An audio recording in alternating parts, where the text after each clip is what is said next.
This is the story of Clara, an innocent girl whom her uncle and aunt left in a dark forest to die, driven only by greed for inheritance. But Providence delivered such justice through a lion that hearing the fate of the oppressors will make your heart tremble. The story is very compelling. You must listen to the very end. Clara was the daughter Edmund and Eleanor had received after 10 years of prayers. Clara was the greatest joy of their lives.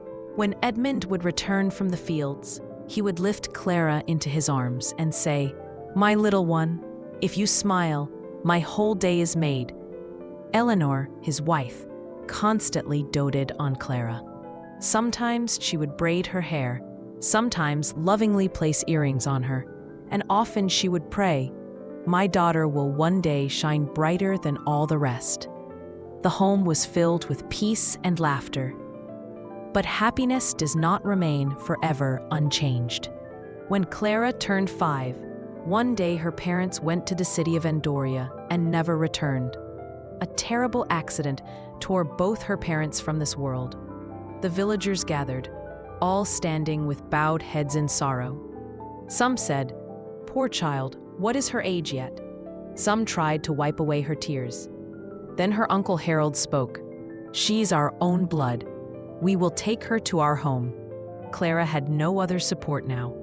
Thus, she went with Uncle Harold to his home. Aunt Gertrude was a harsh woman, though seemingly serious. For the first few days, they both continued to look after Clara. Gertrude would sometimes call her affectionately, sometimes give her new clothes, and sit her down to eat together. Clara thought perhaps fortune had become kind once more. But with time, circumstances began to change. Greed for Clara's father's estate awakened in Harold and Gertrude's hearts. They began to think if she grew older, everything would pass into her name. Now their tone had changed. Gertrude made Clara do all the household work every day. Sometimes she would make her wash dishes, sometimes sweep the courtyard, sometimes stand by the hearth. Uncle Harold mostly stayed away for labor work. Clara had dreams in her eyes, but fate had written only hardship for her. Sometimes at night, she would go to the rooftop, look at the stars, and whisper softly, "Mother, if you were here, none of this would have happened." Then, quietly wiping her tears, she would return to her room and go to sleep. Days passed, and Gertrude's behavior grew harsher. Sometimes less food, sometimes scolding about clothes, and often sarcastic remarks at every little thing. Harold would watch everything in silence, perhaps thinking something in his heart, but never able to open his mouth. Clara ran out of words to speak. She had made silence her refuge. Her childhood slowly faded away, but a small hope remained in her heart. She would think, "Perhaps one day Providence will change my fate. Perhaps someone will come and take my hand." But the greed grew deeper in their hearts. When they received the full news of Clara's father's estate, they would often whisper together. One evening, when the house was sunk in silence, Gertrude said softly, "Harold, if this girl were to disappear from our home, all that property would one day be in our names. No one would raise any objection." Harold thought for a moment, then spoke in a low voice, "You're right, but it must be arranged so that she can never return." A cold smile appeared on Gertrude's face. She immediately replied, "There's that old path near the forest. No one goes there at night. We'll leave her there. The forest creatures will finish the matter themselves." It was decided. At night, dark clouds hung over the village and rain threatened. Clara was in deep sleep in her room. Peace rested on her innocent face, unaware of any sorrow. Gertrude looked at her and thought in her heart, "Just be patient, a little longer. This home is no longer yours."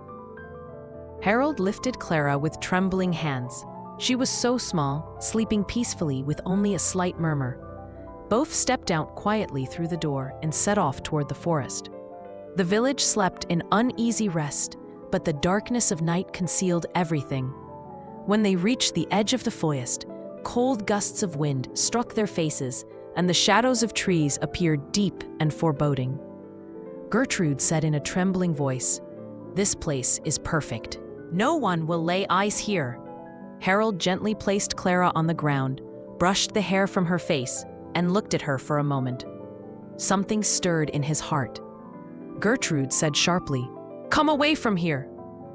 The sound of their footsteps slowly faded into the silence of the forest. Now only the whispering wind, the rustling leaves, and an abandoned child remained, left alone in the dark forest by her own kin. When morning came, rooster crows echoed through the village. Harold and Gertrude appeared at their door. Their faces showed panic, their eyes held false tears. Gertrude began to call out in a loud voice, "Clara! Oh, Clara! Where have you gone?" Harold also shouted, "Has anyone seen my niece? She was home last night, but this morning her bed was empty." People began to emerge from their homes. Everyone's face showed surprise and concern. A woman said, "Brother, where could such a small child go alone at night? Didn't you see anything?" Gertrude spoke through tears. "We had no idea, sister.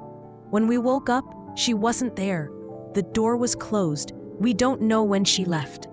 Harold placed his hand on his forehead, adopting a tone of feigned grief. "May Providence protect her. Perhaps someone has abducted her, or she has wandered out of the village. May fate keep her safe." Hearing this, an uproar spread through the village. Children ran through the streets calling, "Clara! Clara!" The entire village sank into confusion. Harold and Gertrude stood among everyone, looking worried, but a strange peace rested in their hearts. They knew Clara would never return. Gertrude whispered into Harold's ear, "Now no one will suspect. Everyone will think she simply got lost on her own." Harold nodded and, wiping false tears, said, "Yes, now everything will be ours. No one will know the truth." All day long, people searched the forest, fields, and riverbanks, but no trace of Clara was found. By evening, everyone returned home exhausted. Harold and Gertrude came into their room. Gertrude took a deep breath and sat on the bed. "See? No one knows anything." Harold nodded.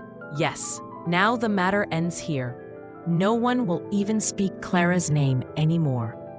And both slept contentedly, as if a burden had lifted from their hearts. Meanwhile, in the forest, when the sun's first ray touched the earth, it fell upon Clara's face. She stirred slowly, rubbing her eyes, then looked around in panic. Everywhere she saw trees, bushes, and silence. No human, no voice. Her heart began to pound fiercely. "Mother, Auntie, is anyone there?" she called out tearfully. Only the whisper of wind answered. She rose and began to wander, dry grass crunching beneath her feet. She was frightened and hungry. She searched near the bushes for something to eat, but found nothing. A short while later, a faint sound came from behind, the rustling of leaves, as if something was advancing slowly. Clara turned in surprise, fear filling her eyes. From behind the bushes emerged a massive lion. Its steps were soft, yet powerful, its eyes gleaming and body covered in golden fur. Clara's face went pale, her body trembled. She sank to the ground in terror and squeezed her eyes shut. Moments passed. No sound came. Gathering her courage, she slowly opened her eyes. The sight before her was beyond belief. The lion sat before her completely silent, simply watching Clara, as if understanding her tears. Tears streamed down Clara's cheeks, but the lion remained perfectly calm. Clara clutched her shawl with trembling hands, thinking, "Now it will kill me." But the lion did not move at all. Slowly, despite her fear, Clara took one step forward, then another. She reached out a trembling hand toward the lion. The lion merely tilted its head slightly, as if saying, "Do not be afraid." Clara prayed in her heart, "O Providence, perhaps you sent it to protect me." The lion remained seated there. As the day progressed, Clara sat on the ground near it, as if a guardian kept watch over her. After some time, the lion rose gently, took a corner of Clara's shawl in its mouth, and began walking slowly into the forest. Clara was startled at first, but then seemed to understand the gesture. She wiped her tear-filled eyes and silently followed. After a while, they both came before a ramshackle cottage. The dwelling was old, its walls crumbling in places, but it still seemed secure. Clara stepped inside with trembling steps. Inside, the floor was clean and swept. Exhausted, she sat down in a corner, leaned against the wall, and closed her eyes. The lion remained standing at the doorway, keeping guard like a sentinel, its eyes fixed on the trees outside. Clara felt as if it were promising protection. A few moments later, the lion turned and left the cottage. Clara raised her head in alarm, thinking, "If it leaves now, it will never return."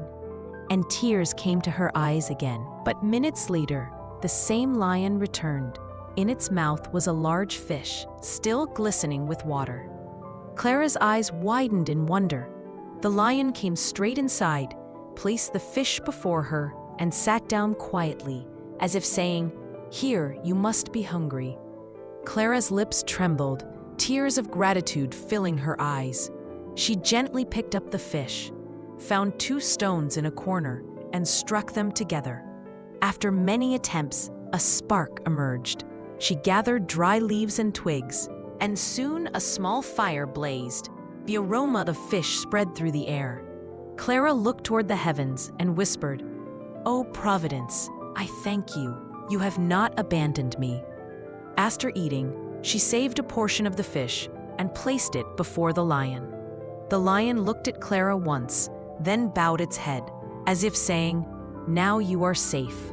From that day, a silent but profound bond formed between Clara and the lion, whom she named Leo.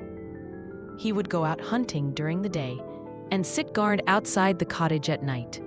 Whenever any rustle came, he would immediately become alert. Every morning, Clara would wake and give thanks to Providence.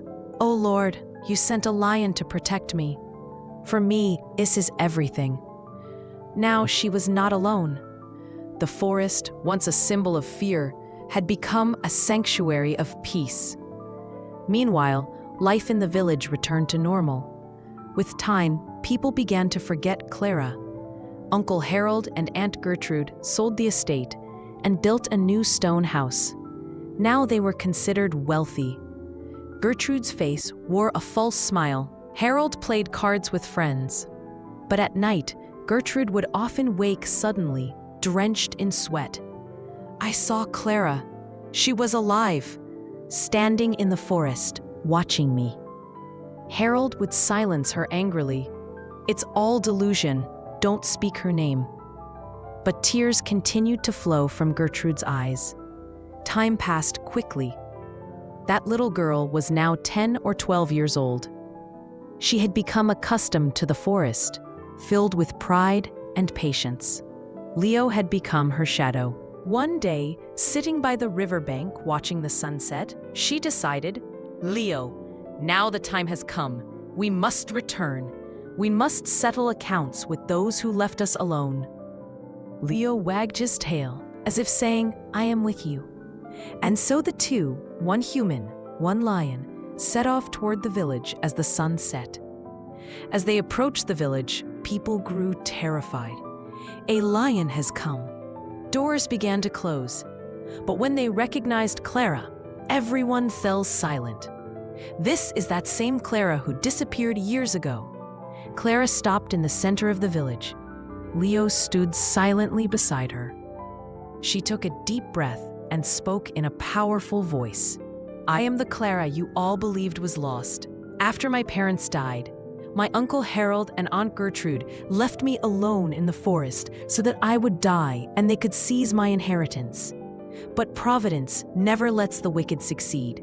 It did not kill me. Instead, through a lion, it granted me life. This lion is not my enemy. He is my guardian, my friend. This is Providence's sign that truth never dies. The entire village fell silent. The village elder was summoned. Harold and Gertrude were brought forward. Harold was now in a wheeled chair. Paralysis had broken him. Gertrude's tears flowed. Clara said calmly, "On this earth of the divine, injustice can never remain hidden. You left me in darkness. The divine has sent me back with light. Today, I have not come for revenge, only to claim what is rightfully mine." The elder delivered the judgment. Harold and Gertrude have committed injustice against an orphan, attempted to murder her, and stolen her property. Now they cannot remain in this village. All the estate, the house, everything is Clara's right. Gertrude wept. "Where will we go?" But now no one listened. Harold was silent, tears streaming from his eyes. Both were banished from the village. Clara stepped into her old home. She reached the courtyard where she once played with her mother. A gust of wind touched her shawl, like her mother's hand upon her head. Leo sat down quietly beside her. She placed her hand on his head, and both looked silently toward the heavens. Moonlight spread across the courtyard, a light of peace, faith, and truth, and as if a voice echoed in the air, "Injustice never endures. In the end, truth alone triumphs."